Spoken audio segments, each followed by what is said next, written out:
দেখি স্বাস্থ্য সংবাদে কি নিয়ে অপেক্ষা করছেন শাহাদাত হোসেন। ধন্যবাদ শামিমা। জানাচ্ছি অল ইটালিয়া স্বাস্থ্য সংবাদ। সম অধিকারের কথা বলা হলেও এখনও দেশে প্রতিবন্ধীদের নির্দিষ্ট কোনো পরিসংখ্যান নেই।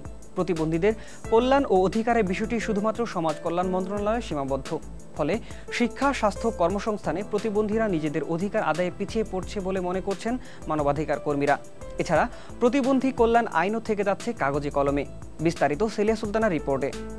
স্কুলে যাই না যে ভাইয়ারা যারা আছে পরিচিত স্কুলে ভর্তি হয়েছে এর আগে আমার লুলা করতে লেগে যায়।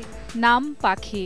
ডাক্তার হওয়ার স্বপ্ন নিয়ে পড়াশোনা শুরু করলেও শেষ পর্যন্ত প্রতিবন্ধী পাখিকে হার মানতে হয়েছে সমাজের মানুষের চরম অবহেলা আর বৈষম্যের কাছে। পাখির মতো প্রতিবন্ধী মানুষরা নিজের প্রতিবন্ধকতাকে জয় করতে পারলেও পরিবার আর সমাজের দৃষ্টিভঙ্গি তাদের পিছিয়ে নিয়ে যায় অনেক দূর। এই বিশাল জনগোষ্ঠীর শিক্ষা, স্বাস্থ্য, কর্মসংস্থান সহ যাবতীয় বিষয় দেখভালের দায়িত্ব শুধুমাত্র সমাজ কল্যাণ মন্ত্রণালয়ের উপর। বাংলাদেশে প্রতিবন্ধীদের ব্যাপারে নির্ভরযোগ্য কোনো পরিসংখ্যান নেই।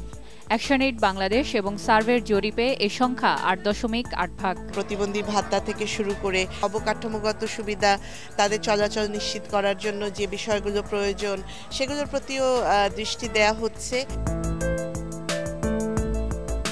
রক্তে ভিটামিন ডি সঠিক মাত্রায় থাকলে মৃত্যু ঝুঁকি অর্ধেক কমে যায়, আর এই ঘাটতিতে হৃদরোগের ঝুঁকি বাড়ে। 1000 রোগী নিয়ে পরীক্ষা নিরীক্ষা চালিয়ে কানসাস বিশ্ববিদ্যালয়ের গবেষকরা এই তথ্য পেয়েছেন। গবেষণায় দেখা গেছে 70% রোগী ভিটামিন ডির অভাবে ভুগছে এবং তাদের ক্ষেত্রে নানা রকম হৃদরোগের ঝুঁকি বেশি। ভিটামিন ডির অভাবে মানুষের মৃত্যু ঝুঁকি বাড়ে প্রায় দ্বিগুণ। অন্যদিকে দেহে প্রয়োজনীয় মাত্রা ভিটামিন ডি থাকলে মৃত্যু ঝুঁকি 60% কমে। যুদ্ধ মানে মৃত্যু, মানুষের আহাজারি। যুদ্ধ শেষে যারা বেঁচে থাকেন সেই আহত মানুষের জন্য প্রয়োজন হয় রক্তের। মানব শরীরের গুরুত্বপূর্ণ এই উপাদানটি এবার কৃত্রিমভাবে তৈরির উদ্যোগ নিয়েছে কয়েকজন চিকিৎসা বিজ্ঞানী। আফগানিস্তান বা ইরাক যুদ্ধের আঁচড়ে যেন প্রতিদিনই রক্তাক্ত দেশ দুটি। আর এই দেশে নিরাপত্তার জন্য নিয়োজিত মানুষেরা হচ্ছেন আহত। এই আহত মানুষদের প্রয়োজন হয় রক্তের।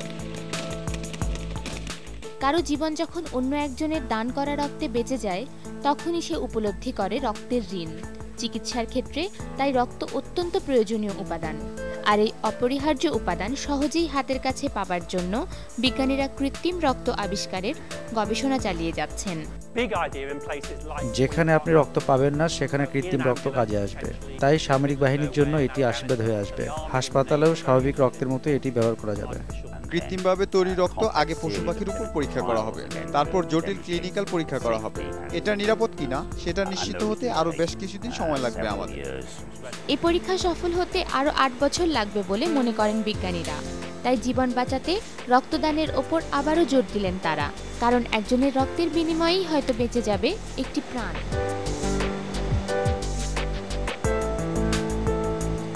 শামিমা, আজ এই ছিল আমার হাতে। ধন্যবাদ শাহাদাত।